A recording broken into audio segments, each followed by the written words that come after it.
من جملہ ان دلائل کے جو اس بات پر دلالت کرتے ہیں جو آنے والا مسیح جس کا اس امت کے لیے وعدہ دیا گیا ہے وہ اسی امت میں سے ایک شخص ہوگا۔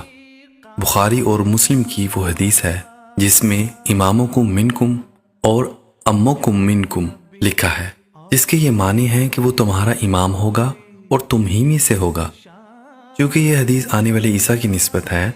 اور اس کی تعریف میں اس حدیث میں حکم اور عدل کا لفظ بطور صفت موجود ہے جو اس فقرہ سے پہلے ہے، اس لیے امام کا لفظ بھی اس کے حق میں ہے، اور اس میں شک نہیں کہ اس جگہ منکم کے لفظ سے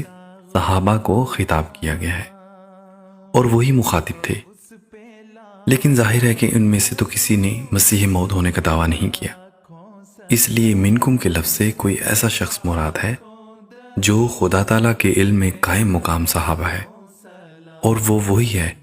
جس کو اس آیت مفصلہ ذیل میں قائم مقام صحابہ کیا گیا ہے، یعنی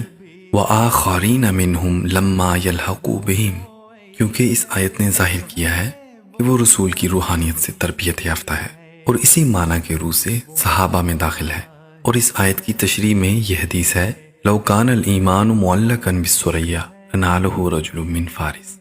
اور چونکہ اس فارسی شخص کی طرف وہ صفت منسوب کی گئی ہے جو مسیح موعود اور مہدی سے مخصوص ہے، یعنی زمین جو ایمان اور توحید سے خالی ہو کر ظلم سے بھر گئی ہے پھر اس کو عدل سے پر کرنا، لہٰذا یہی شخص مہدی اور مسیح موعود ہے اور وہ میں ہوں۔ اور جس طرح کسی دوسرے مدعی مہدویت کے وقت میں کسوف و خسوف رمضان میں آسمان پر نہیں ہوا، ایسا ہی 1300 برس کے عرصہ میں کسی نے خدا تعالیٰ کے الہام سے علم پا کر یہ دعویٰ نہیں کیا کہ اس پیش گوئی لَنَالَهُ رَجُلٌ مِّن فارس کا مصداق میں ہوں۔ تحفہ گلوڑویہ، روحانی خزائن، جلد 17، صفحہ 114 115۔